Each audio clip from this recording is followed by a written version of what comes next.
निवडणुकीच्या पार्श्वभूमीवर राणे बंधूंमध्ये झालेले मोठे वाद, जात प्रमाणपत्रावरून झालेले आरोप, तर कधी पैसे वाटपाचे आरोप करत राबवण्यात आलेले स्टिंग ऑपरेशन या सगळ्यामुळे मालवण नगर परिषदेची निवडणूक चांगलीच चर्चेत आली होती।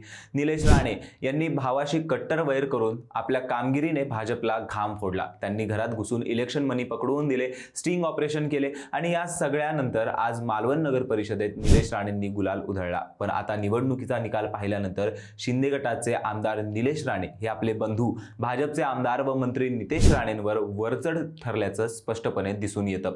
कारण मालवण नगर परिषदेत शिंदे गटातील शिवसेनेने 10 जागांवर विजय मिळवलाय, तर भाजपला केवळ 5 जागांवर समाधान मानावं लागलंय।